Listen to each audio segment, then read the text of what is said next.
From Albany Public Library in Albany, New York, I'm Ryan Slowey. This is the Albany Made podcast.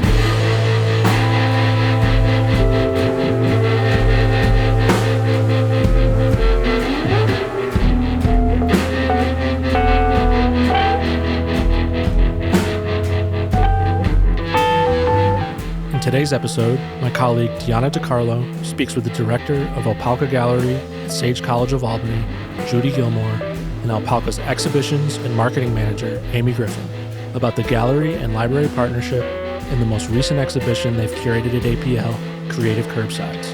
In parts 2 and 3, my colleague Luke Martin speaks with artists Ben Seretan, Gracelee Lawrence, Tateo, and Deanna Sella about their respective contributions to Creative Curbsides on display at our Bach Branch on New Scotland Avenue and our Arbor Hill, West Hill branch on Henry Johnson Boulevard.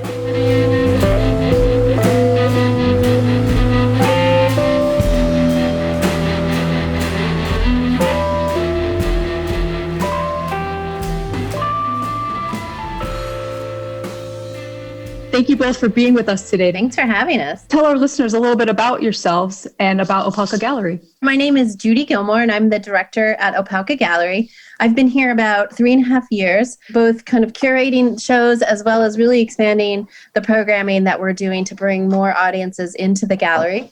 Opalka Gallery is the gallery on the campus of Russell Sage College in Albany on New Scotland Avenue. And we've been around for 18 years now. The building was built 18 years ago and have continuously shown some really wonderful exhibitions of regional, national, even international artists. We try very hard to put together programs that people won't see anywhere else. We have a wonderful lineup of events that bring different types of audiences to the gallery, including Pechakucha nights, which are a really wonderful way for the community to come out and talk about things they're passionate about.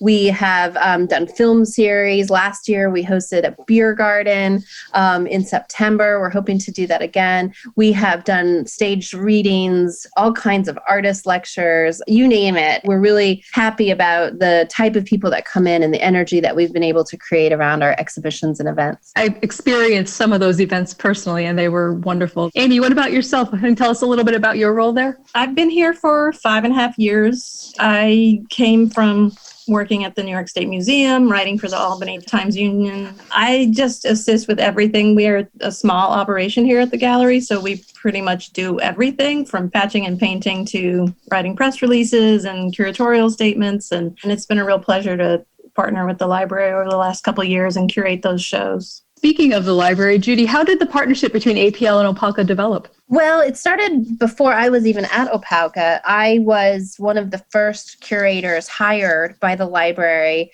in 2013 to start the exhibition program at the Pine Hills branch.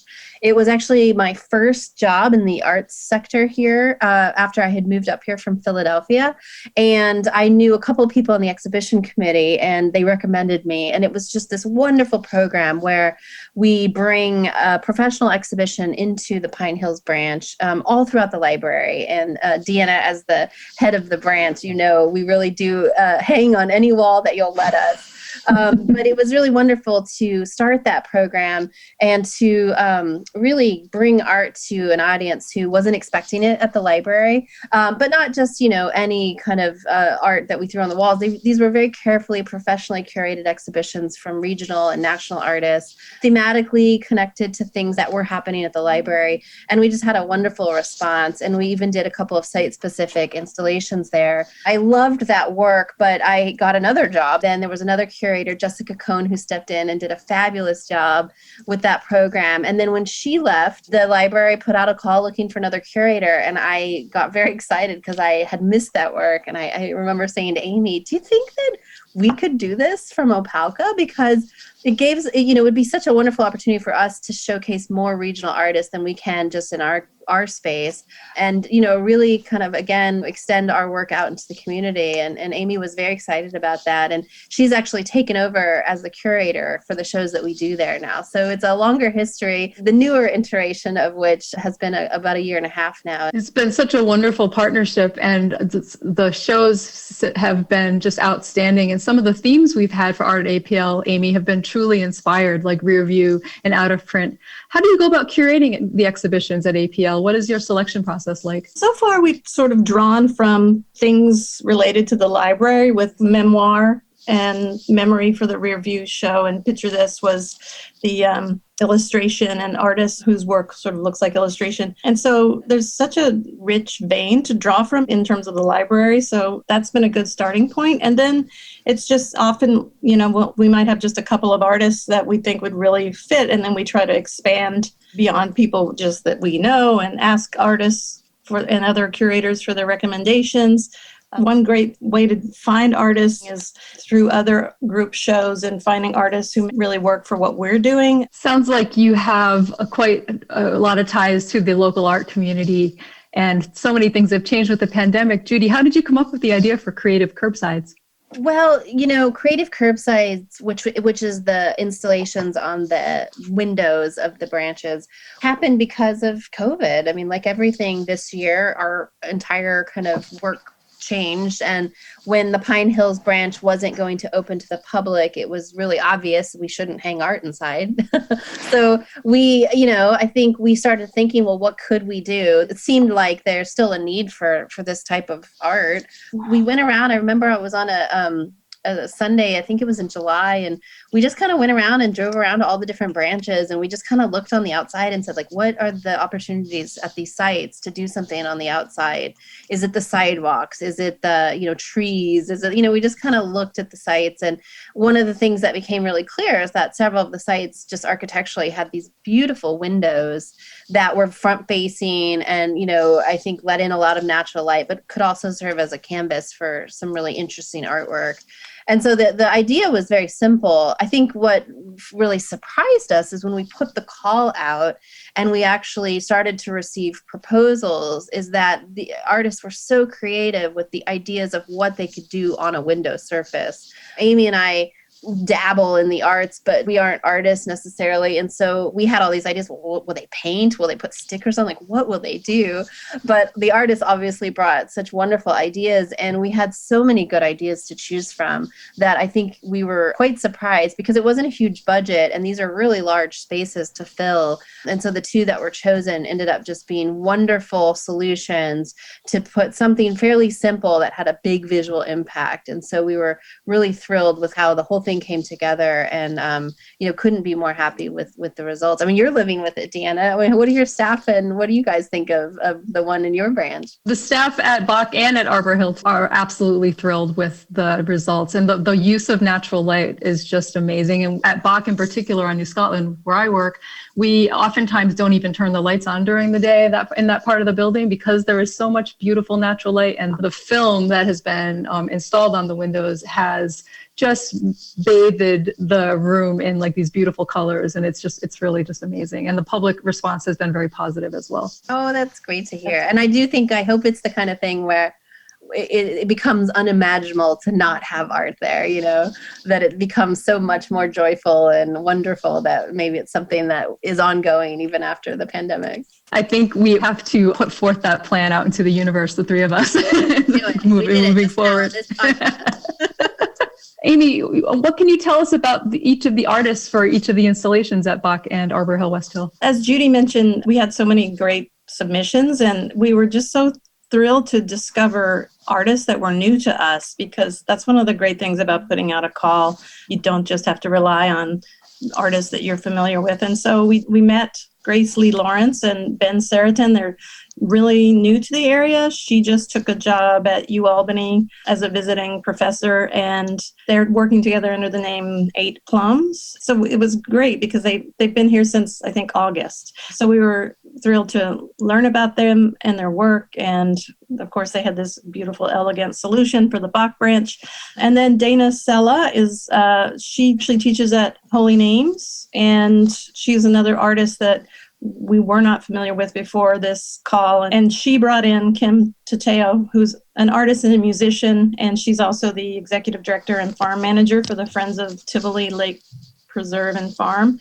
So they had a nice little collaboration on the project at Arbor Hill, West Hill. The collaboration that between them was kind of encouraged by us. Wouldn't you say, Judy? Yeah, I think so. I mean, for both of the artists, I think we were excited to work with them, but had a lot of upfront questions. And for Dana, one of the first things before we kind of commissioned her, we really encouraged her to think of how she could thematically connect the project. She had this wonderful idea, but it was early in its development. We encouraged her to really think about how she could connect it more to the community, because she wasn't a resident of the community, and she was initially going to work with a group of students. So we kind of thought it could be a wonderful way for a group of students to also think about how can this artwork that's going to live in this community really kind of relate to the place. And so immediately she just said, oh, I have a friend who, she runs this Tivoli Farm and Preserve, and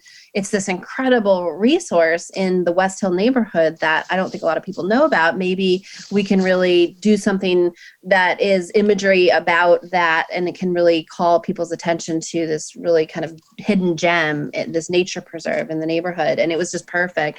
And not only that, her friend was an artist. So she not only just kind of thematically connected it to Tivoli, but she then brought in her friend to help produce the piece. So it was, again, just a little bit of curation and little nudging, gentle nudging of the artist to really think about it. And I think that she immediately came up with a great solution. And then Kim Tateo will be doing a workshop for the community in February or at the end of January. I can't remember now.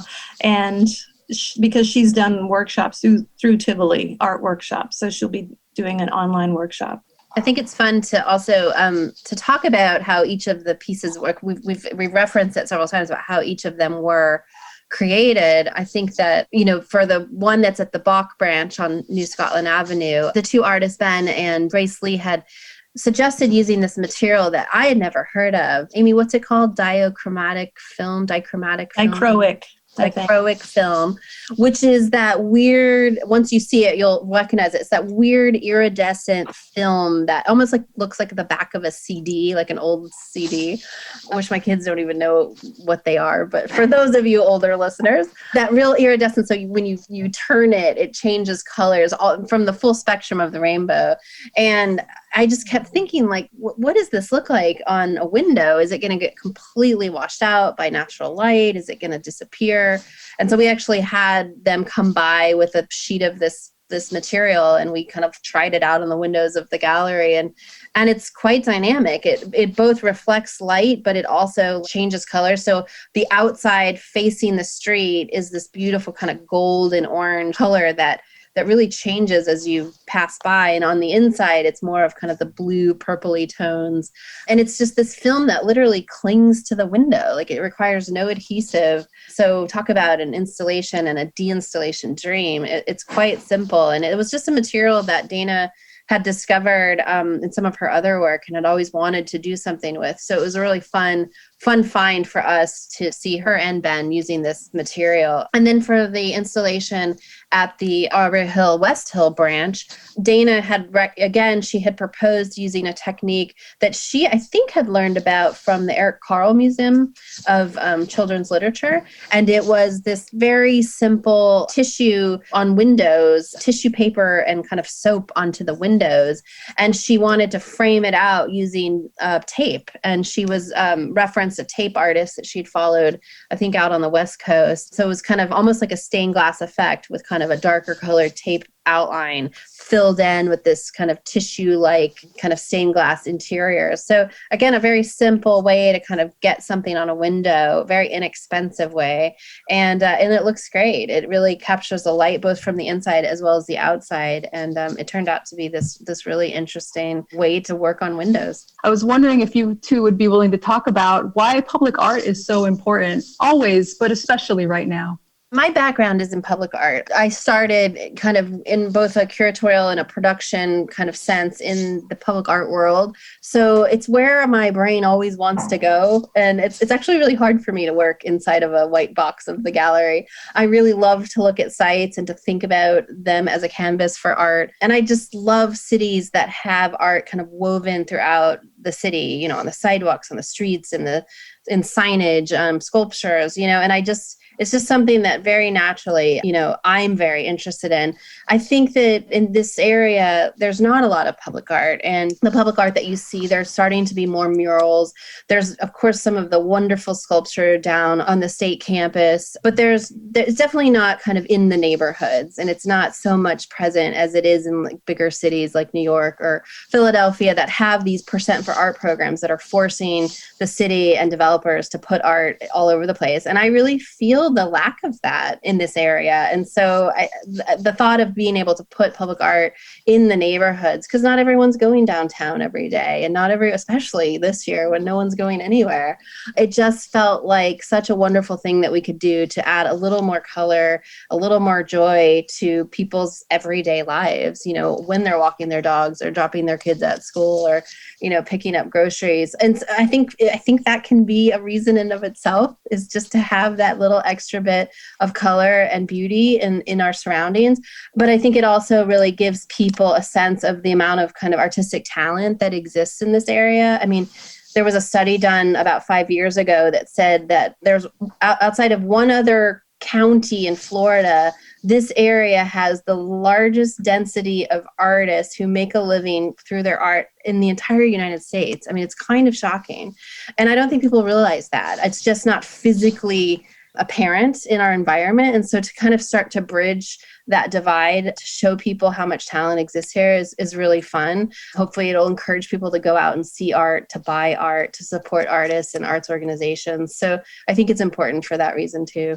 Judy, in the recent article that was really, really a great article in the Times-Union about the exhibition Creative Curbsides, you mentioned about how art partnerships help develop a pride of place. Can you say more about that concept of pride of place and how public art contributes to it? It's the idea that you want to really champion the places that you live and work and play, and to be excited about things that are happening in your neighborhood. And I think that as a state capital, we kind of all get in this mindset is that that's the important work being done here is the state governing, right? And I really have felt since I've moved here, and it's been like almost 8 years now, so I can't even say recently, that there's lacking that kind of pride in all the other stuff that's happening. I mean, we're just so identify with that larger kind of state kind of mission. And I think that there are places and pockets where this region is starting to really showcase its true identity. And, people talk about the great Renaissance in Troy and the nanotechnology and all these other little things that people are starting to want to also identify this place with. And I think that art has got to be part of that. I think we have to be proud of those artists that work here, and we have to showcase that work publicly and celebrate that work publicly. And I think it'll give everyone a great reason to, again, really think about this place as a creative hub in New York State because of the Hudson Valley and all the artists that live here. So it's a lot about connecting to what's happening in this region beyond the things that are so obvious, and being proud of those things and celebrating those things. It's so interesting that you mentioned the region too. I know that a lot of areas you have one city with ripples of suburban sprawl, but here in the capital region, we really have 4 cities with Schenectady, Troy, Albany, and Saratoga, and the surrounding art communities within all of them. It's really amazing to think about, the density of work that's here, and being able to start making that work more public is, I think, a wonderful and amazing goal. How do you think the pandemic has affected the arts locally and then also on a larger scale? Locally, we've seen a lot of galleries that have been closed to the public, college galleries. We're very fortunate that the college has allowed us to stay open to the public, but as many college galleries the last semester have been closed to the public. And then, for instance, Mass MoCA, now Massachusetts isn't letting us New Yorkers travel over there. So there's a lot of spaces that have been closed to the public. So that's one immediate impact. And then beyond just visual art, of course, performing arts and theater and music have sort of been very devastated. Artists are fortunate that they can get more studio time. If there's, there was a lot of artists who saw an uptick in their creative practices just because they were able to have more studio time over the last year. On a grander, like at a big picture scale, I mean, I think that I have seen and I've heard that there, especially early on, that there was all of a sudden people started to value the arts, or realized that they had taken a lot for granted, the ability to go see a show or to support the arts. And I hope that sticks, that people realize that that's something that is really missing and that they want to come out and support that again. And I really did hear that. I also do think that arts organizations and artists have had to get really creative about how to reach audiences online. And that's wonderful. I mean, we at Opalka, we get more attendance at some of our artist lectures online than we ever did in person. And more people are able to see our shows now that we have, 3D tours and websites, and all these things are going to be amazing for accessibility and allowing people to really see things all over the world. So it's really forced arts institutions to do that. I think for artists, it's been an incredible moment to see in real time, and it's something that you talk a lot about in art history, but artists really do kind of become the interpreters of their times and are often the ones who really kind of help us to understand what's happening, both kind of on a psychological level and a societal level. And I think they are also able to help us laugh and to heal. And so to see that happening in real time and to see artists kind of using their talents and creativity to do that has been a tremendous privilege. It's interesting to be witnessing that in real time. And I think artists take that role very seriously. I think from artists that I know, I think if they're lucky enough to keep working through all of this, if they have other income, a lot of artists have been incredibly prolific without having a lot of the distractions from other things. They've been able to really explore new work or dig into old work. And we saw in our call in the fall show that dealt with artists directly dealing with the pandemic, we just saw artists working on all kinds of projects. So that's really exciting as a curator to really see the different work that's coming out of this time, as well as new work from artists. I think the region, one of the things that I've heard, and I haven't really seen this happening, but I have heard that there are a lot of artists who are moving from New York City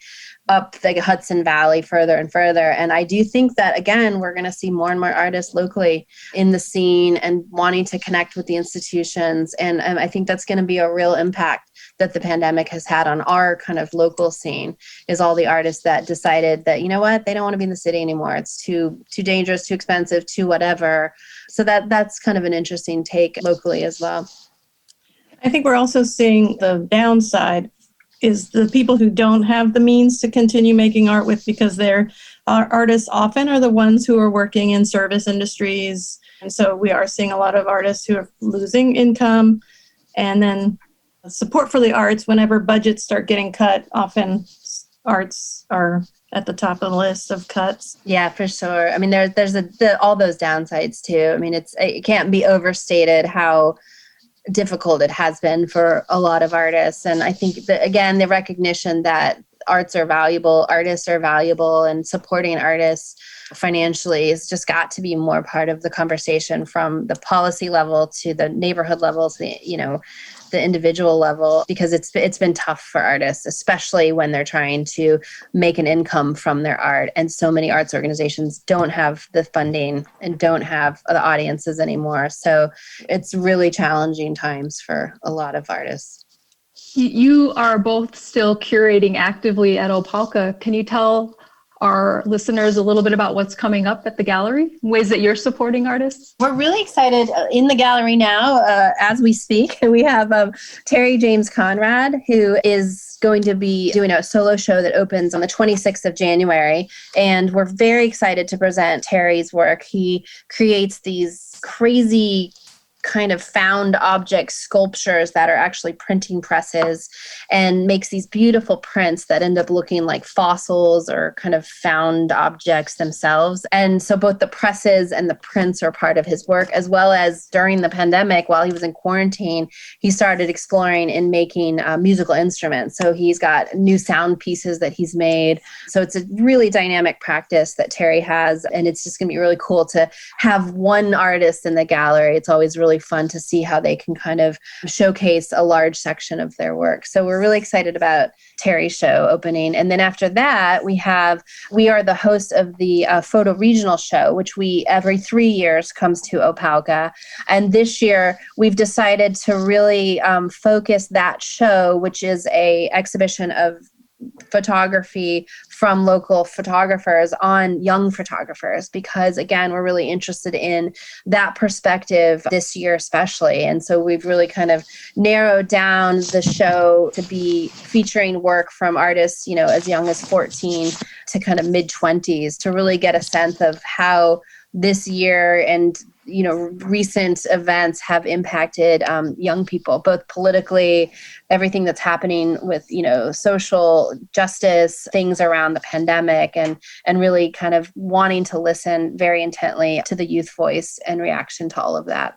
And then, of course, after that, we always host the BFA show at Sage, and that's the, show of our students. And so we don't know what that'll look like this year. It's still being talked about in the art department. Last year, it was all online. We're really hoping, fingers crossed, that we can have that work in the gallery, because, of course, it's, the culminating experience of art students at Russell Sage is to come and do that show and not just have your work be seen, but to actually learn how to install your work, which is very important to students, and to have to think through how you present your work, which is something that students don't necessarily have to think about, but becomes just as important in the concepts of your work, is how you want to present it, how do you frame it, how do you hang it, that kind of stuff. So it's really always fun troubleshooting with students. So we're really hopeful that show will be in person and not online this year. But soon, we'll know soon what that's going to look like. I encourage everyone who's listening to follow Opalka Gallery and APL on social media, because we will certainly update everyone when we're able to allow folks in again. We don't know when that will be, but we hope it will be very soon. I just want to thank you both again so much. It's always such a pleasure to speak with you, and I really appreciate you taking the time to share your experience with the larger library community. So thank you both.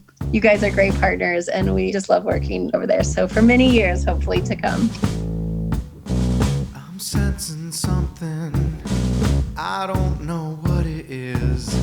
I'm sure if I had less time I could maybe handle this. I just need something, I don't know what it is. I just need something I can grab until I get through this.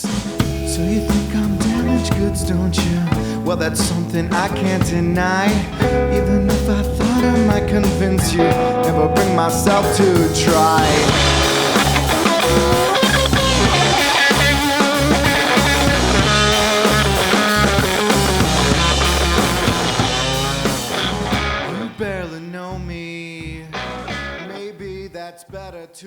Ben and Gracelee, thank you for joining us on the podcast. We wanted to invite you on to talk a little bit about your recent installation on the large front windows of the Bach Branch of the Public Library. It's really wonderful, by the way. I have the good fortune of passing by that branch on a regular basis, and it's a striking display. Could you describe how it came to be? The Bach Branch is a pretty special building in and of itself. It has this very tall, rounded kind of bay window jut out from the front of it. And it has this very cool diagonally bifurcated brick and window wall. Mm-hmm. So it's already pretty striking if you haven't seen it in person. You can imagine a big cylinder, and there's a triangle of brick and a triangle of big windows. Mm-hmm. So to start, we were thinking about how do we make it even cooler? Mm-hmm. And the shape of those windows is reminiscent of like a cascade or a waterfall. It's really active in the movement of the geometry. And so already we were thinking about water in the proposal and thinking about the different shapes that water can take and how water has affected this area so much. And it felt like a really good fit with that particular architectural detail of the front of the library. We wanted to find a way to activate the space. We were kind of working with the idea that, like yourself, people would be driving by it. Mm-hmm. And it's tough to think about what art can be seen when you're going 30 miles per hour from a vehicle and see it do something, not just be a static representation. We wanted to give some activation to the library. Yeah. And have it kind of show itself in different ways depending on how you're encountering it. So if you're inside, the color that you see and the color that's cast onto the interior shadows is very different than the outside, very different if you're moving quickly by it and the colors change faster if you're walking. So it has this kind of built-in responsiveness and activity that we were really excited about with the material, the dichroic film material. I've never seen film like that. Is that a material you've worked with in the past, or is this something totally new? Is this an opportunity to kind of dive into a new medium? This is our first real collaboration together. So it's also our first time working with this material. It's all kind of very new to both of our practices. We wanted to apply something to the windows that was easy to do and easy to take off. We were searching, and then found that, there was this place that manufactured this really wiggly, color-changing, chameleonic stuff, and it was just perfect. And also, it's a very specific material that's built for window designs and window displays. So it fit the pragmatic circumstances really well also, that we wanted something that would behave well over time, that we could deinstall easily and would leave the windows as they were. So we came at it from a couple of different angles, but we knew that we wanted to use dichroic in particular because of the refraction relationship to water and the way that it has this interesting ability to both reflect and refract light in different ways and do these really interesting distortions. And so it was the most interesting and closest thing we could find that had those phenomenological parallels to the way that water behaves. At first glance, your partnership seems kind of unique or unusual. Gracelee, on the one hand, is a sculptor. You work with these oftentimes big forms, familiar forms, kind of mashed up with other familiar forms, very colorful, very vibrant, very bold. Ben, you're a musician, and in your latest album, Youth Pastorals, very intimate, very emotional, very exposed in a very different kind of way and using a different language than what we might see from Gracelee's sculptures. How did this partnership form? What do you want from this creative partnership? What are you looking for from here on out?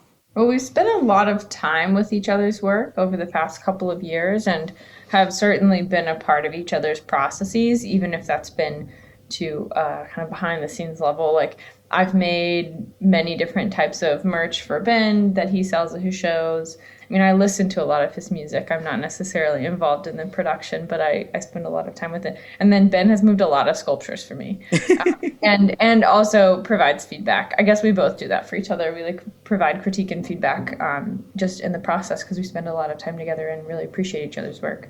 So this particular project was a really interesting thing that neither one of us, I think, foresaw this happening. We saw the call and we're like, wow, that's super interesting. We love public libraries and we want to make something that has community impact and as a gift to the community. Because this year in particular, so many of the things we would normally be doing and so many of the ways that both of our work respectively would be seen and experienced have not been accessible at all. And so to make something that is really tangibly for a community to enjoy and experience, I think felt like something that we were both really missing and wanted to do.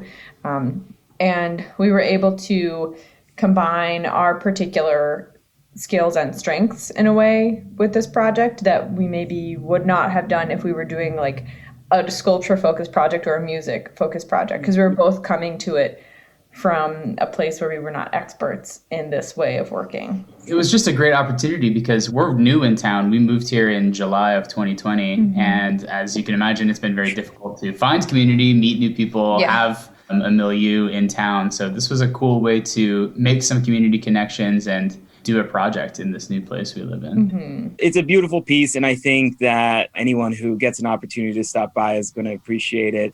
I think this has been a time where so many spaces have been closed or we can't quite derive the same pleasure from them, even if they're open. And a lot of us have been taking to nature as a resource of renewal, and just to see you bring the natural world as in front of our libraries as kind of a reflective space is really lovely, and we're fortunate for it and thankful for it. Do you have any projects coming up? Are you going to dazzle other library branches with your installations, or is this kind of wait for the opportunities as they come? We have a few applications submitted to various projects that nothing has been decided there. This is an exclusive news item we're dropping here, but it looks like we're going to do something with the Troy Waterfront Farmers Market. Awesome.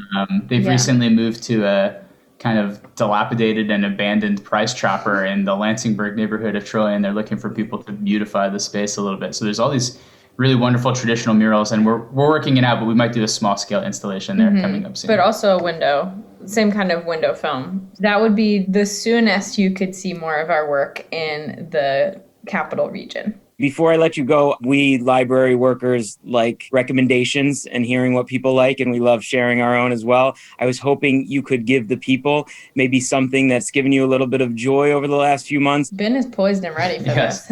Well, a big source of comfort in the last year has been checking out fantasy and science fiction books from the local public library. I've always liked those genres, but this year it's like you can read something that has absolutely nothing to do with the real world, and it's a real escape. So I've read dozens of Octavia Butler books and tons of, I was reading some Kurt Vonnegut as well, because he's from Troy, or he lived in Troy briefly, and Ursula K. Le Guin. And I've moved on to who I want to recommend today, which is, we'll do the Reading Rainbow presentation here. This is the second book in N.K. Jemison's Inheritance trilogy. I just got this out of the Troy Public Library. It's a really wild fantasy novel where half gods roam a sky city suspended in the air and magic is real. It is wild. It is really beautifully written. I'm about a third of the way through book 2. I'm going to go right into book 3 after this. N.K. Jemisin is her name, and the Inheritance trilogy. Strong recommend from me. You really sold that well. I appreciate it. So good. Gracelee, you have a lot to live up to. I know. I don't think I can do quite as well. I mean, right now I'm reading Michael Pollan's Omnivore's Dilemma, which I've read in the past, but I'm reviewing it and kind of spending more time with it. And also I have The Botany of Desire. They're both on that table over there. So I'm trying to continue to situate the context of my work within writers who are thinking about foodways and the way that food and body interact. And I think particularly as we think a lot about like publicly available resources and the way that we can connect to community in different ways, and the farmers market actually is one big way, it's interesting to continue to understand the way that we derive sustenance from places, and the like complications of that. So I'm in a less exciting world. Thanks for sharing those. And I appreciate the time. It's really been a pleasure, honestly, having this opportunity to talk to you and kind of before this, dive into your work a little bit. I can consider myself a fan and appreciator. We're just so delighted to do something with the public library, big fans. And so we're glad to play a small part.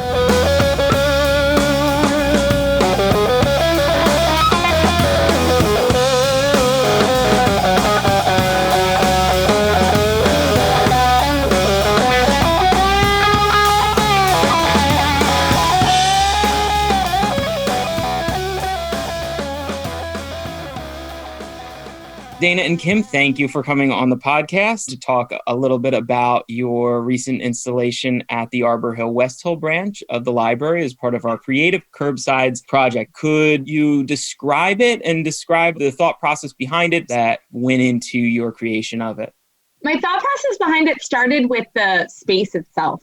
Looking at the building and the large scale of the windows and being able to work in such a large size. And recently I have found a love for painter's tape and being able to use it as a medium, and it immediately clicked. That's really where it all began. And then it was coming up with what would I want to share with the community. I just thought of spring and of hope and of life and of color. And then it was a really organic process. Can you describe some of the materials you're using? The entire piece is done in painter's tape on glass. And then my vision was to create a larger than life coloring book page. And in a dream, non-COVID world, I wanted to have the community to come and color it in. And that's where things really organically started flowing towards Kim and Tivoli and Kim and I's whole magical background and working together. And I would have loved to have Tivoli come in and have them color it in. And it that obviously didn't happen, but the coloring in part came from just tissue paper and dish soap. It's a fantastic, I guess you'd call it a landscape. Yeah. You mentioned your magical relationship with Kim. What is that relationship? Where did you two meet? What kind of projects have you worked on in the past? Kim and I met at the Center for the Arts in Troy. We were set up at the Center for the Arts in Troy to co-teach a program there. We just really hit it off and were great at collaborating together. So we taught this early childhood education program, this art-centric program in Troy. And we just found that we collaborated really well together and could bounce ideas off of each other really well, and ended up being really creative, doing creative projects together for little kids. And then we branched off and did some other stuff. We worked with some older kids. We did some group projects with middle school age kids, and we make our own art. And Kim has really inspired me to put myself out there more, making my own art. I've always made my own art, but it hasn't been till recent years that I've really been exposing my art to the world. Kim has helped foster this idea of community art, and she knows how to encourage other people to work together. And so this idea of doing a community art project immediately made sense. Dana and I, we co-taught the Studio Sprouts program, which is a preschool art program where we essentially got to create art studios for preschoolers. And we got to say, play. There's nothing wrong for you to make a paintbrush out of a pine cone. Play with it. In fact, would you like to make a boat out of a laundry basket? We will help you, and we will make an ocean and let you paint on the floor. And so we just played and played and played. And then I'd play the guitar, and we'd sing some songs and play in our magical world. And it was really crazy and really fun. And yes, we've collaborated on a lot of projects together. And by the way, Dana is an incredible artist, so you should always be putting your work out there. And I was really honored to be part of. Really, this project was Dana's project that I was very happy to support her in that. So I'm really glad that we were able to see it through. Is this your first piece of big public art? This is personally my first piece of big public art, really in a long time. Yeah, my first major piece. I've done a few other things, but it's been a while. I've had art shows, but not so much one large scale piece. It feels perfectly natural to the space. And it's interesting, I talked about this with the other two artists as well, who took inspiration from natural forms, organic waterways, and shapes of nature. You also are drawing inspiration from nature here. It feels right in the moment, as so many people are turning to nature as a source of sustenance right now, since our social lives have changed quite a bit. And so I know for me personally, exploring some of the natural spaces around this area has been a really fulfilling thing. Was that part of the idea for this project? I think Kim will agree with me when I say that when people are stressed, you turn to nature. It's like this common ground that, if you go outside or stand amongst trees or get some fresh air in nature, or hear water flowing, it helps calm you down. It's this universal thing. So after I decided the materials kind of came first, and this looking at the space and coming up with the idea was then pretty clear of something that could speak to so many people as something that's beautiful and calming. And Tivoli happens to be this amazing place that's right there. And so it kind of happened organically, talking back and forth with the curators and the library, being like, we love your idea. How can we involve the community with it? It was like this light went off, and then it was this obvious, right in front of me thing that Kim was right there and Tivoli was right there, and that it's this resource right there for the community that is nature, that is joy, that can help people. As an artist, then it instantly sparked, okay, I know exactly what I can do in large scale drawing, and then we did all the natural grasses and rocks and rays of sun and hope, and it all just kind of really came together from there. I don't mean to be too precious about a metaphor, but it feels like the shock of Tivoli being right in our backyard in a way that it's so close to the city. I mean, it's in the city. And there's the same kind of thing going on with this very beautiful natural landscape on one of our library buildings in the city. Kim, could you talk a little bit more about Tivoli and your involvement there and what its mission is? Tivoli, and actually the area in the capital region, I like to think of the native stewards of the land, and the native stewards of the land were the Haudenosaunee, which were the people who build a house, and the Mohicans, which are the people of the waters that are never still. And I think as we, as an organization, a group of people, and just people in general, try to become more engaged in the environment, which is our natural existence. I've heard the phrase of the earth being our shared body. And as a personal artist, a lot of my art also it draws from nature and all these things. So everything is connected in inextricable ways that we can never understand always. And everyone has their own experience of how the world is so interconnected, and they're all different pathways and portals to each other. I really believe that the land is super special, and it's really important to kind of go back in order to go forward. So those were the original native stewards of the land. And then another really special person who I never actually had the honor to meet, but actually this is all going to be so awesome. Okay. I just realized this story is like so beautiful. So Brother Youssef was a man who started bringing attention to Tivoli Lake Preserve. He really noticed that it was a very beautiful space. He really wanted to connect kids to nature. He and his wife he worked for the DEC, and they took kids up to the Adirondacks. But then they realized, hey, look at this awesome space that we have literally in our backyard. They did things like trail cleanups, just community events, just bringing people out there. And tragically, he died. And when he died, it was like a very, very sad thing. Apparently, the line went around the block. It was just like, it was very sad. I unfortunately never met him, but his legacy continues to live on in all these really amazing ways. Everyone really knows who Brother Youssef is and was.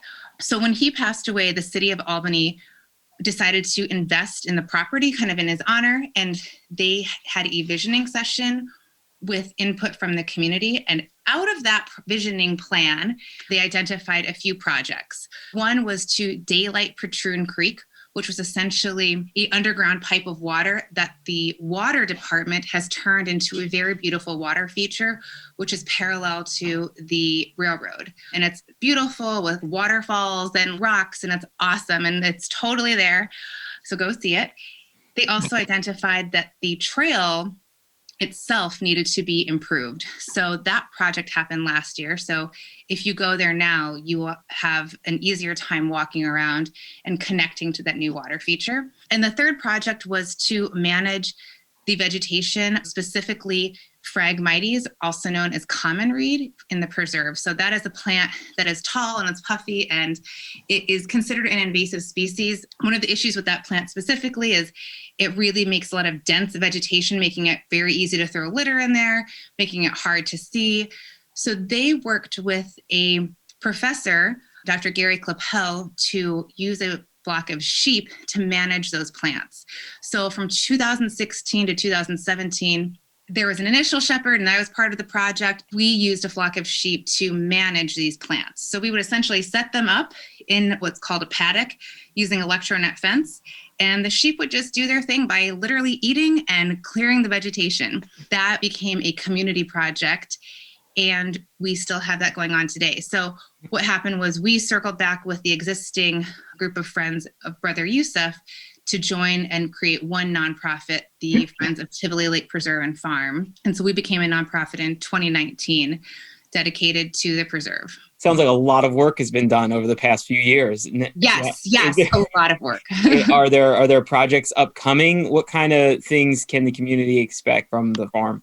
Now that those specific projects from the visioning plan are done, and we as a Friends of group to the preserve and really to the community and just connecting people to nature and everything, all of the above, we do several things. We will continue vegetation management using our flock of animals. Mm-hmm. You may not see as large of a flock in the preserve because we are expanding our grazing services to other areas and using that as an income stream. So some of our sheep are going to New York, actually. Is that right? The Governor's Island, which is crazy. But our big thing that we're going to be doing is a lot of environmental education. The animals are definitely a draw. We have an opportunity to talk about fiber and the fiber cycle, seeing a sheep, seeing their puffy, wool, and then talking about how it becomes yarn. We can talk about that. Another very important thing that we talk about is the food cycle. So recycling your food scraps by composting them, everything that was once alive can go back and fold back into the cycle and just become something else again. We process food scraps and then use them on our garden space. And from there, we grow food. We also are going to grow flowers. And then we take the produce that we collect and harvest and we donated it to the community. All of our produce goes back to the community, either through different projects like the free food fridge, leaving it out for the residents that are close to the Livingston School Apartments, or volunteers, or other food pantries. For small donations, we also accept. Those are some of the things we have to look forward to. We hope to have just trail cleanups, walks, things. People can check out our website, and there will be stuff that will be happening, obviously distanced and safe ways, but people are welcome to join us in whatever ways they can. It's good to know that you've been able to transition to pandemic norms and still be able to offer things to the community and have the community kind of give back as well. I really appreciate your time. Before I let both of you go, though, I need to ask for a recommendation. Now, it can be anything. It can be a book. It could be a movie. It could be a food. It could be a thing you like doing around town. Something edifying, something fortifying, something that's been maybe important to you or useful to you over the past couple months. My immediate reaction, what popped into my head when you said it, was that the little joys have been making life nice. And some of those are not having to cook dinner and getting takeout. And I have been treating myself to Tara Kitchen. And there's a new Tara Kitchen that opened up by my house, and we just love it there. So if you have yet to try it, they're good people and their food is delicious. And it's, makes a Friday night extra happy. I'm going to say, just because right now it's snowing and no one will know because it's a podcast, but there's like a magical blanket of snow coming down. I'd say go play in the snow or play in whatever thing happens, and taking moments and time to breathe and be as present as you can, even in the craziness, because there is something about going through something difficult that makes for something better. I'm going to go grab a laundry basket and turn it into a sailboat like you're. Let us know if you need tips. Find the nearest hill and slide right down in that laundry basket. Thank you both for your time. I really appreciate it. It was great getting to know you both a little bit more, learning a little bit more about Tivoli and how important it is for our community. And everybody, please go see the install at Arbor Hill, West Hill. You're welcome. And be kind to each other, people. Yeah.